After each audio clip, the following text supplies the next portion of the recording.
Pembacaan Alkitab diambil dari Esra pasal yang ke-9. Sesudah semuanya itu terlaksana, datanglah para pemuka mendekati aku dan berkata, orang-orang Israel awam, para imam, dan orang-orang Lewi tidak memisahkan diri dari penduduk negeri dengan segala kekejiannya, yakni dari orang Kanaan, orang Het, orang Feris, orang Yebus, orang Amon, orang Moab, orang Mesir, dan orang Amori. Karena mereka telah mengambil istri dari antara anak perempuan orang-orang itu untuk diri sendiri dan untuk anak-anak mereka, sehingga bercampurlah benih yang kudus dengan penduduk negeri. Bahkan para pemuka dan penguasalah yang lebih dahulu melakukan perbuatan yang tidak setia itu. Ketika aku mendengar perkataan itu, maka aku mengoyakkan pakaianku dan jubahku, dan aku mencabut rambut kepalaku dan janggutku, dan duduklah aku tertegun. Lalu berkumpullah kepadaku semua orang yang gemetar karena firman Allah Israel, oleh sebab perbuatan tidak setia orang-orang buangan itu. Tetapi aku tetap duduk tertegun sampai korban petang. Pada waktu korban petang, bangkitlah aku dan berhenti menyiksa diriku. Lalu aku berlutut dengan pakaianku dan jubahku yang koyak-koyak, sambil menadahkan tanganku kepada Tuhan Allahku, dan kataku, ya Allahku, aku malu dan mendapat celah, sehingga tidak berani menengadahkan mukaku kepadamu, ya Allahku, karena dosa kami telah menumpuk mengatasi kepala kami, dan kesalahan kami telah membumbung ke langit. Dari zaman nenek moyang kami sampai hari ini, kesalahan kami besar, dan oleh karena dosa kami, maka kami sekalian dengan raja-raja dan imam-imam, kami diserahkan ke dalam tangan raja-raja negeri, ke dalam kuasa pedang, ke dalam penawanan dan penjarahan, dan penghinaan di depan umum seperti yang terjadi sekarang ini. Dan sekarang baru saja kami alami kasih karunia daripada Tuhan Allah kami yang meninggalkan pada kami orang-orang yang terluput dan memberi kami tempat menetap di tempatnya yang kudus, sehingga Allah kami membuat mata kami bercahaya dan memberi kami sedikit kelegaan di dalam perbudakan kami. Karena sungguh pun kami menjadi budak, tetapi di dalam perbudakan itu kami tidak ditinggalkan Allah kami. Ia membuat kami disayangi oleh raja-raja negeri Persia, sehingga kami mendapat kelegaan untuk membangun rumah Allah kami dan menegakkan kembali keruntuhannya, dan diberi tembok pelindung di Yehuda dan di Yerusalem. Tetapi sekarang, ya Allah kami, apa yang akan kami katakan sesudah semuanya itu? Karena kami telah meninggalkan perintah-Mu yang Kau perintahkan dengan perantaraan hamba-hamba-Mu, para nabi itu, dengan berfirman, negeri yang kamu masuki untuk diduduki adalah negeri yang cemar oleh karena kecemaran penduduk negeri, yakni oleh karena kekejian yang mereka lakukan dengan segala kenajisan mereka di segenap negeri itu dari ujung ke ujung. Jadi sekarang janganlah kamu memberikan anak-anak perempuanmu kepada anak lelaki mereka, ataupun mengambil anak-anak perempuan mereka untuk anak-anak lelakimu. Janganlah kamu mengikhtiarkan kesejahteraan dan kebahagiaan mereka untuk selama-lamanya, supaya kamu menjadi kuat mengecap hasil tanah yang baik dan mewariskan tanah itu kepada anak-anakmu untuk selama-lamanya. Sesudah semua yang kami alami oleh sebab perbuatan kami yang jahat dan oleh sebab kesalahan kami yang besar, sedangkan Engkau, ya Allah kami, tidak menghukum setimpal dengan dosa kami dan masih mengaruniakan kepada kami orang-orang yang terluput sebanyak ini. Masakan kami kembali melanggar perintah-Mu dan kawin-mengawin dengan bangsa-bangsa yang keji ini? Tidakkah Engkau akan murka kepada kami sampai kami habis binasa, sehingga tidak ada yang tinggal hidup atau terluput? Ya Tuhan Allah Israel, Engkau maha benar, sebab kami masih dibiarkan tinggal sebagai orang-orang yang terluput, seperti yang terjadi sekarang ini. Lihatlah, kami menghadap hadirat-Mu dengan kesalahan kami, bahwasannya dalam keadaan demikian, tidak mungkin orang tahan berdiri di hadapan-Mu. Demikian. Silakan dilanjutkan, Kak Cecep.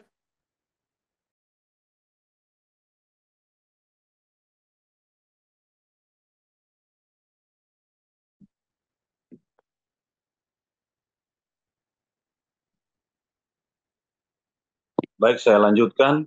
2 Korintus 6. Sebagai teman-teman sekerja, kami menasihatkan kamu supaya kamu jangan membuat menjadi sia-sia kasih karunia Allah yang telah kamu terima. Sebab Allah berfirman, pada waktu aku berkenan, aku akan mendengarkan engkau. Dan pada hari aku menyelamatkan, aku akan menolong engkau. Sesungguhnya, waktu ini adalah perkenaan itu. Sesungguhnya hari ini adalah penyelamatan itu. Dalam hal apapun kami tidak memberi sebab orang tersandung, supaya pelayan kami jangan sampai dicela. Sebaliknya dalam segala hal kami menunjukkan bahwa kami adalah pelayan Allah, yaitu dalam menahan dengan penuh kesabaran dalam penderitaan, kesesakan dan kesukaran, dalam menanggung dera, dalam penjara dan kerusuhan, dalam berjeripaya, dalam berjaga-jaga dan berpuasa, dalam kemurnian hati, pengetahuan, kesabaran dan kemurahan hati, dalam Roh Kudus dan kasih yang tidak munafik, dalam pemberitaan kebenaran dan kekuasaan Allah, dengan menggunakan senjata-senjata keadilan untuk menyerang ataupun untuk membela. Ketika dihormati dan ketika dihina, ketika diumpat atau ketika dipuji, ketika dianggap sebagai penipu namun dipercayai, sebagai orang yang tidak dikenal namun terkenal, sebagai orang yang nyaris mati dan sungguh kami hidup, sebagai orang yang dihajar namun tidak mati, sebagai orang berduka cita namun senantiasa bersuka cita, sebagai orang miskin namun memberkaya banyak orang, sebagai orang tak bermilik sekalipun kami memiliki segala sesuatu. Hai orang Korintus, kami telah berbicara terus terang kepadamu, kepada kamu. Hati kami terbuka lebar-lebar bagi kamu, dan bagi kamu ada tempat yang luas dalam hati kami. Tetapi bagi kami hanya tersedia tempat yang sempit di dalam hati kamu. Maka sekarang, supaya timbal balik, aku berkata seperti kepada anak-anakku, bukalah hati kamu selebar-lebarnya. Janganlah kamu merupakan pasangan yang tidak seimbang dengan orang-orang yang tak percaya. Sebab persamaan apakah terdapat antara kebenaran dan kedurhakaan? Atau bagaimanakah terang dapat bersatu dengan gelap? Persamaan apakah yang terdapat antara Kristus dan Belial? Apakah bagian bersama orang-orang percaya dengan orang-orang tak percaya? Apakah hubungan bait Allah dengan berhala? Karena kita adalah bait Allah. Karena kita adalah bait dari Allah yang hidup menurut firman Allah. Aku akan diam bersama-sama dengan mereka dan hidup di tengah-tengah mereka. Dan aku akan menjadi Allah mereka, dan mereka akan menjadi umatku. Sebab itu, keluarlah kamu dari antara mereka dan pisahkanlah dirimu dari mereka. Firman Tuhan, janganlah menjamah apa yang najis, maka aku akan menerima kamu. Dan aku akan menjadi bapamu, dan kamu akan menjadi anak-anakku, laki-laki dan anak-anakku perempuan. Demikianlah firman Tuhan yang Maha Kuasa. Baik, terima kasih. Ya, terima kasih para lektor yang sudah membaca Alkitab, Pak Cecep dan Ibu Elia Pandi. Kita akan mendengarkan renungan Embun Pagi dengan judul Terang dan Gelap. Bagaimana terang dan gelap akan dijelaskan oleh Dr. Joseph Pauljang, Gembala kita. Silakan, Pastor Paul.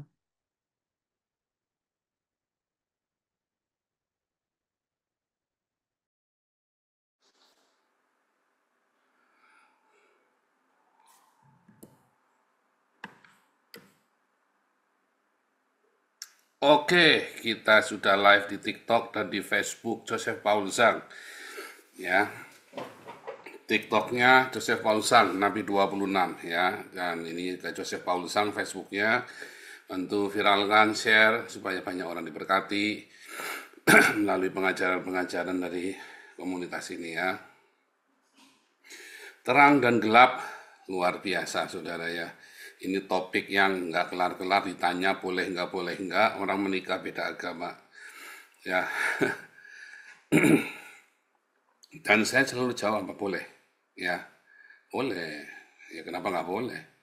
Kalau kamu sudah niat mau nikah beda agama, ya berarti kamu memang sudah, ya memang kamu belum lahir baru. Ya. Jadi ya sama-sama belum lahir baru, terus masalahnya di mana? Ya kan? Yang suka sama suka. Nah itu ya. Jadi apakah boleh terang dan gelap itu bersatu? Nggak bisa. Tapi kalau nikah beda agama nggak ada ceritanya terang dan gelap, dua-duanya sama-sama gelap. Kamu pendeta sekalipun, nggak taunya pendetanya cabul juga, sama-sama pendeta gelap. Terus kamu bilang itu terang, gara-gara ada embel-embelnya pendeta begitu. Nggak bisa. Ya. Tetapi orang-orang yang hidup di dalam terang, dia akan suka dengan yang terang. Kalau dia masih suka dengan yang gelap, maka dia hidupnya tidak terang. Itu saja. Jadi jangan tanya boleh nggak boleh. Kalau kamu hidupnya dalam terang, kamu akan pilih yang terang. Kalau kamu hidupnya dalam remang-remang gelap, ya kamu suka yang remang-remang dan gelap. Kamu tidak akan suka yang terang. Ya, nggak enak hidup di dalam terang itu bagi orang yang suka di dalam gelap dan remang-remang. Beda, ya. Kecuali dia sudah terang, tahu rasanya enaknya terang. Tapi orang yang di dalam gelap, dia akan berpikir gelap. Semuanya remang-remang, samar-samar. Ya, jadi kalau ditanya boleh nggak? Boleh. Tapi resiko tanggung sendiri. Ya, karena perjanjian baru tidak mengajarkan kita boleh nggak boleh. Tapi aksi dan konsekuensi. Perjanjian lama karena kamu masih hidup dalam jahiliyah barbar biadab, maka dikasih tahu tangan kanan sama tangan kiri. Bedanya itu 2000 tahun yang lalu. 2000 tahun yang lalu kamu dikasih tahu bedanya tangan kanan sama kiri. Lalu Tuhan Yesus datang. Bukan lagi membedakan tangan dengan kiri, saudara. Tetapi membedakan yang sempurna dari semua yang baik. Ya, Roma 12 ayat 2. Hendaklah kamu selalu berubah akal budimu, ya kan? Diperbaharui, metanoia, supaya kamu dapat membedakan mana yang baik, mana yang berkenan, dan yang sempurna. Oh, itu penting, saudara. Bukan cuma masalah baik nggak baik, ya, bukan masalah kanan dan kiri, hitam dan putih, tapi ada yang baik, tapi ada yang lebih berkenan, ada yang berkenan, namun ada yang lebih yang sempurna. Ya, bacaan kita hari ini Anda bisa baca dari Esra 9 dan 2 Korintus 6. Ini bagian pertama ya. Kita sudah bicara tentang pernikahan banyak sekali ya, berkali-kali di dalam Embun Pagi. Tetapi ini Esra 9, nanti lanjutnya Esra 10 ya. Nah, besok kita masih lanjutkan lagi. Nah, hari ini saya lagi mau cerita ya. Terang dan gelap ini ya. Mengapa sih ada seorang Kristen yang suka mencari yang gelap? Dan apakah sih yang gelap itu? Belum tentu kamu sama-sama di gereja itu terang loh saudara. Belum tentu. Ada hamba Tuhan yang menikah dengan orang yang masih hidup dalam gelap. Dia sudah Kristen. Ya, karena dia layani. Di follow up saudara ya. Anak cantik anaknya ya. Oh ini kisah nyata ada beneran ya. Kisah nyata. Sudah 2, 3 saya nemuin. Sudah 3. Ya, sudah 3 saya nemuin ya. Kebetulan yang 2 saya kenal, yang 1 saya hanya tahu nama saja, hanya dengar saja ceritanya. Yang 2 saya kenal. Pernah berinteraksi ya. Nah, kemudian di follow up saudara. Dan dia belum waktunya. Oh malah 4 saudara ya, sebenarnya malah 4. Nah, yang satunya kenal bener ya, yang satunya kenal bener. Yang keempat ini saya malah kenal bener. Di follow up, dia sebenarnya belum hidup di dalam terang. Dia masih tanya-tanya, terang itu apa? Lalu karena cakep, ya digarap juga nih sama si abang ini kan. Wah, terus menikahlah mereka, ya. Oh, ini kita muridkan, ya. Dia ini muridku. Ya, dan dimuridkan saudara, dan mereka hidup kelihatannya bahagia. Tiba-tiba si istri ini balik saudara, tinggal suaminya. Tiba-tiba ditinggal, beneran saudara, tinggal beneran. Menghilang pagi-pagi udah hilang. Ya, pendeta semua ini 4-4-nya saudara ya, pendeta semua. Yang parah, yang satu kabur sama pengerjanya saudara, sama full timer gereja. Mampus nggak lo? Terus kamu mau bilang itu terang sama terang, gundulmu peang saudara. Nggak mungkin. Jadi seringkali kalian orang Kristen yang di dalam gereja, pendeta-pendeta, kalau bilang namanya terang itu berarti kamu sudah ke gereja. Ya, kamu tahu nggak banyak orang nggak ke gereja nih, kayak di komunitas kita ini sudah lama nggak ke gedung gereja kan? Kalian kan sudah lama nggak ke gedung gereja. Mangkalnya di sini kan, nongkrongnya di channel kita, Joseph Pausan. Tetapi banyak dari kalian yang hidupnya sangat luar biasa militan dengan Tuhan Yesus loh. Ya kan? Apakah terang dan gelap itu dibatasi oleh gereja, oleh gedung gereja? Enggak, saudara. Terang dan gelap itu batasannya apa, saudara? Buahmu. Ya, karakter. Karakter Kristus. Bukan sekedar karakter. Oh, ini orang berkarakter, saudara ya. Ini orang punya kepribadian, berkarakter. Bukan mobil pribadi, dompet pribadi. Bukan ya. Maksudnya ini karakter berkepribadian yang benar-benar punya prinsip yang baik. Ya, orang kelenteng itu, saudara, kalau kamu ngikutin ajarannya Konfusius yang benar, ini orang baik tuh, saudara. Jangan kamu bilang kamu terus kawin sama orang kelenteng terus keluargamu jadi tidak bahagia. Oh, jangan, saudara, kamu nggak bisa ngomong begitu. Ya, oh teman saya banyak kawin sama orang kelenteng baik hidupnya. Ya, baik. Ini orang tanggung jawab. Terus kita ajak ke gereja nggak bisa. Iya, karena mamiku sudah kaul, nanti kalau meninggal, jadi saya belum bisa. Keluarganya baik, saudara, dia orang tanggung jawab, kerja, buka toko di Tegal, buka toko, orang baik, saudara, lebih baik daripada orang Kristen dan kabeh, saudara. Ini orang baik, saudara, jangan ngomong nggak baik, ya orang kelenteng ini. Dan itu saya benar-benar salut sama orang ini ya, berbakti, namanya uhau, berbakti sama orang tua, uhau gitu ya.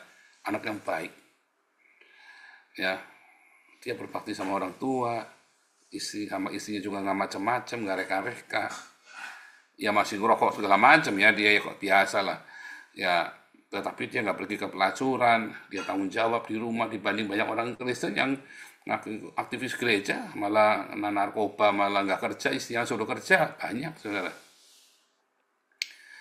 Aduh, itu mengerikan sekali. Terus kamu mau yang terang mana, yang gelap mana, saudara? Ya dua-duanya masih gelap. Ya dua-duanya masih gelap.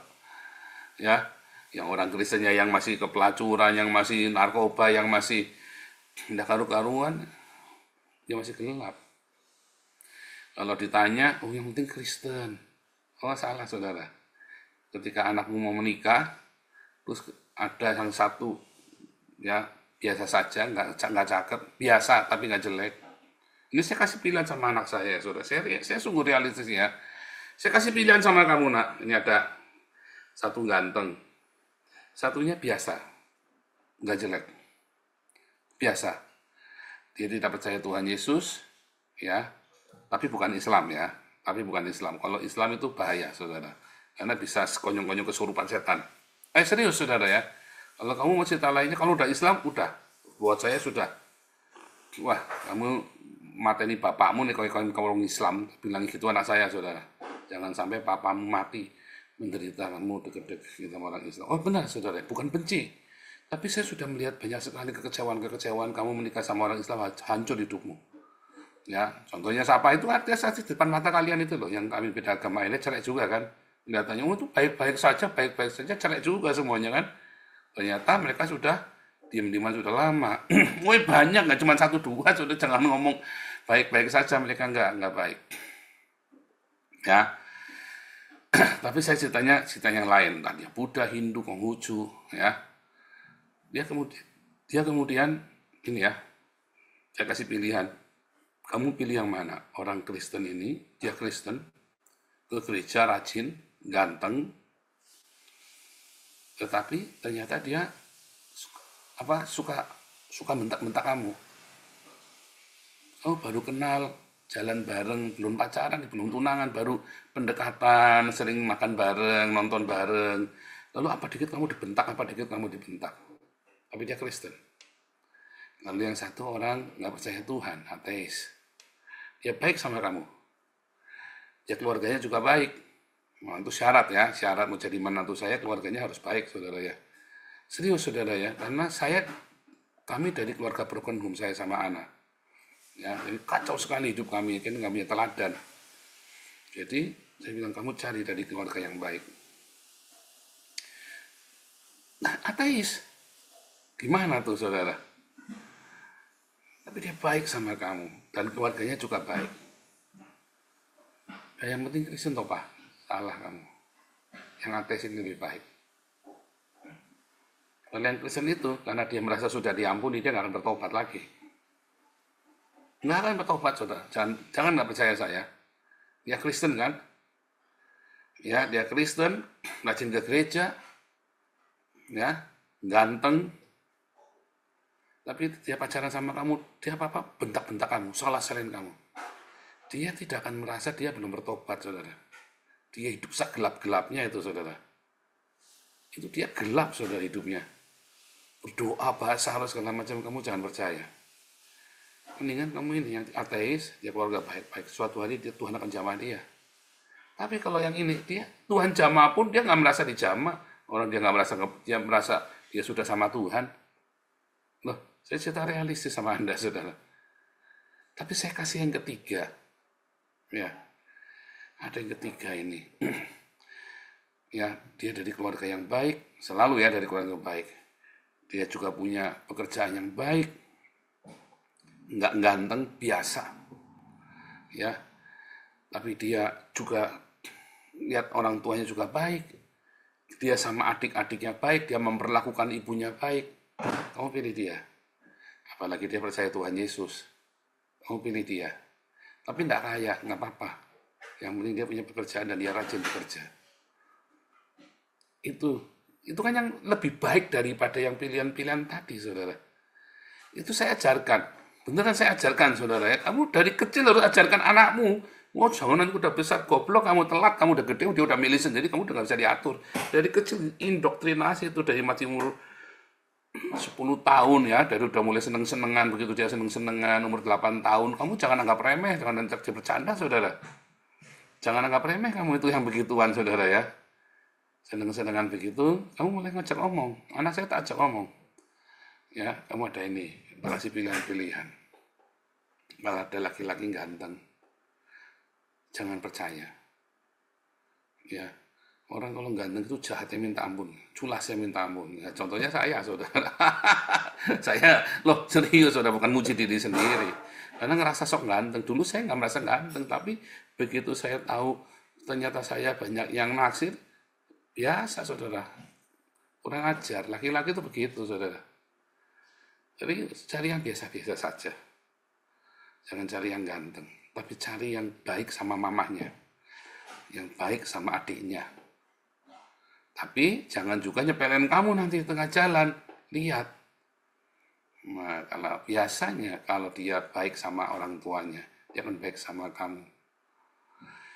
Tetapi itu banyak sekali saudara, banyak jebakan-jebakan di dalam pernikahan yang kamu harus ajarkan. Nggak bisa satu paket kamu satu malam selesai ngajari anak itu saudara. Entah yang laki-laki, entah yang perempuan. Yang ini tak ajarin dulu kalau punya anak perempuan ya. Besok anak laki-laki. Besok ya, yang ini anak perempuan dulu, nggak nyandak waktunya. Dan benar saudara ya, suatu ketika anak ini disenengin sama orang beginilah begitu, belum pacaran, baru deket saudara. Tapi posesifnya minta ampun anak ini ya saudara ya. Saya bilang, saya mau ngomong apa, saya bisik-bisik sama anak terus ya. Ini Bu Marjuni pernah ketemu tuh sama anaknya itu. Kita bisik-bisik saudara, kita bingung, karena lagi deket, bukan pacaran, belum pacaran saudara. Kita doa, ya pasti kita doain malaikat Tuhan menjaga anak ini saudara ya. Tapi kita bilangin ya, nah makannya susah saudara ya, segala macam. Terus kita bilangin, hati-hati ya, jangan buka celah sebelum kamu selesai kuliah. Selalu saya bilangin, nanti kamu nyesel. Jangan ciuman, jangan kamu berhubungan seks. Nanti kamu nyesel, nggak karu-karuan kamu nanti. Dan kalau kamu nyesel, papamu nanti bisa sakit-sakitan. Tak gituin saudara anak saya. Serius ya. Dan anak ini nurut saudara ya. Karena kita dekat, kita sering peluk dia. Kalau dia butuh apa, dia curhat, kita dengerin. Dia cerita cowok-cowok ganteng, kita dengerin. Jangan diledek, jangan dimarahin saudara. Dengerin. Karena kamu harus mengajarkan kepada dia apa yang namanya terang itu, saudara. Dan kamu tidak bisa sekali duduk ngajari anak itu tentang terang. Di dunia ini banyak yang malaikat, yang setan yang menyerupai malaikat terang, saudara. Hati-hati, saudara. Laki-laki ganteng yang kayak malaikat terang, nggak taunya setan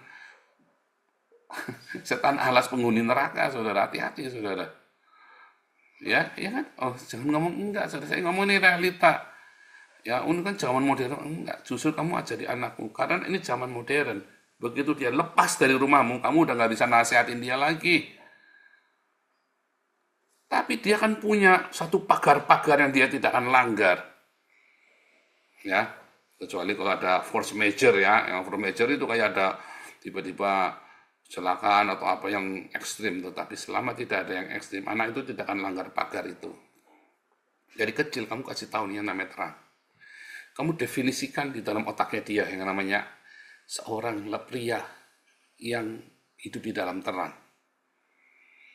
Tapi kalau dari kecil kamu ngajarin itu loh nak, yang namanya orang ganteng itu seperti itu, cari cowok itu yang ganteng kayak gitu, yang tinggi, yang begini, habis anakmu saudara nanti.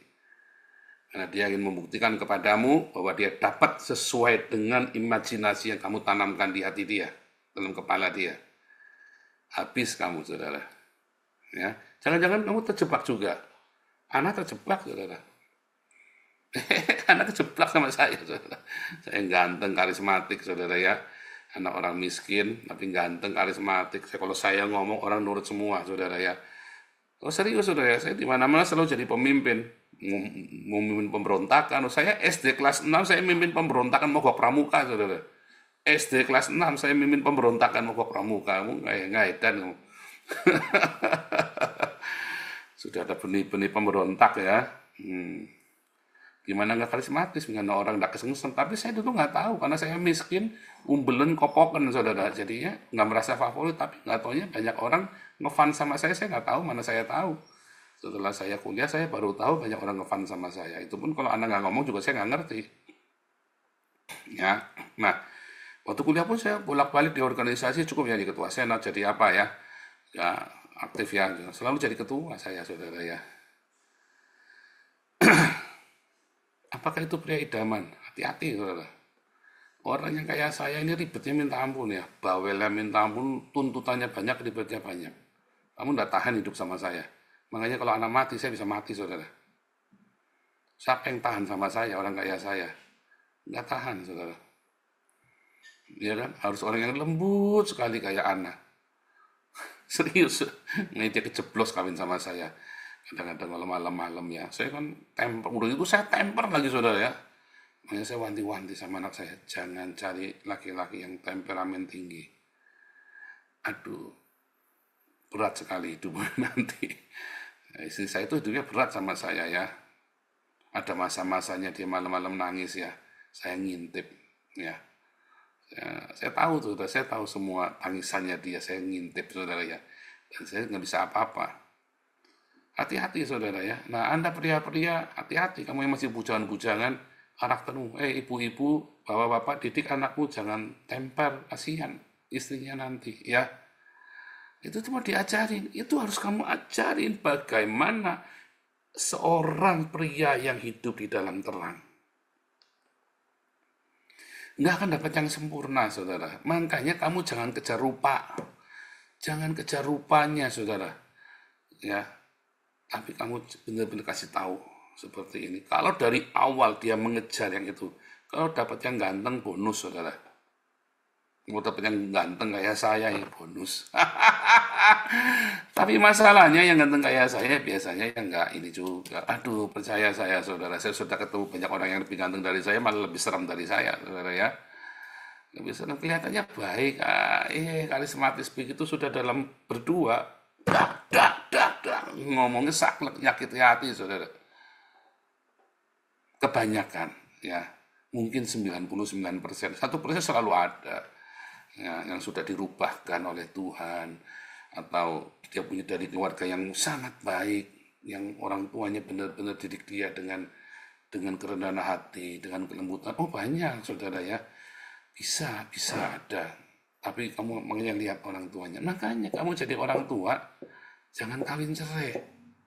Ya kamu jadi orang tua harus yang benar.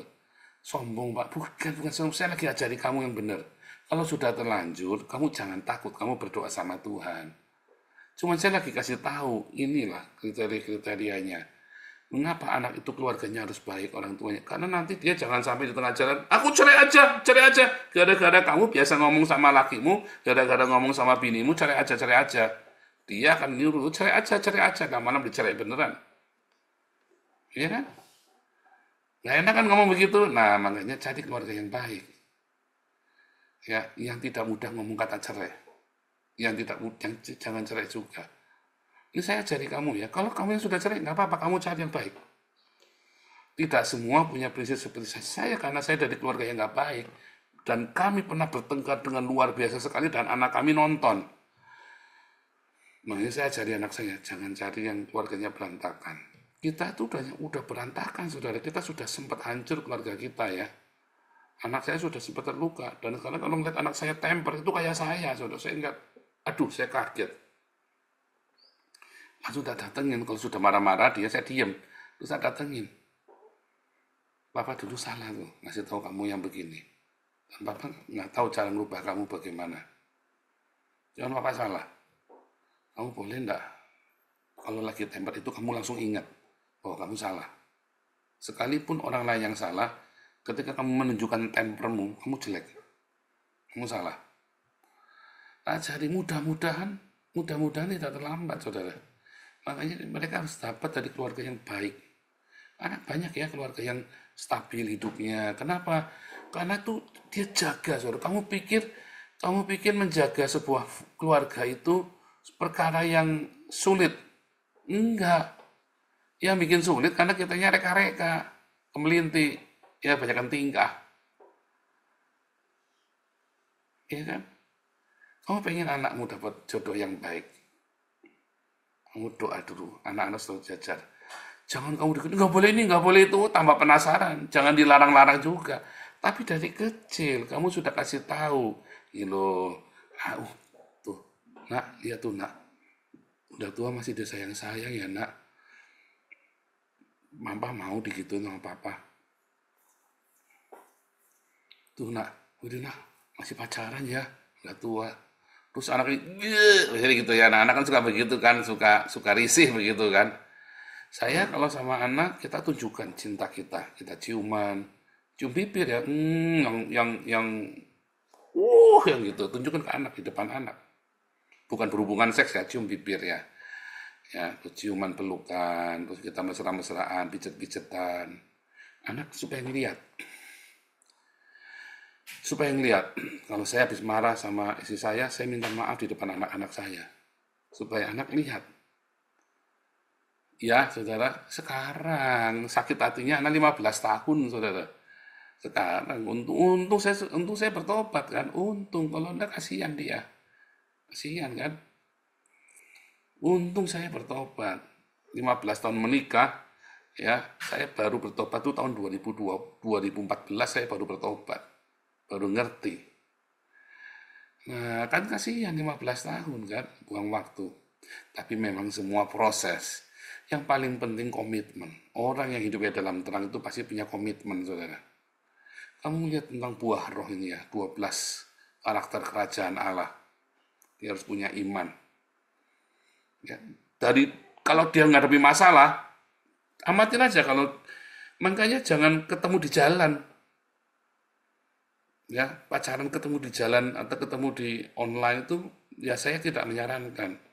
Lebih baik dia teman-teman dari remaja, dari kuliah, yang sudah sama-sama pelayanan.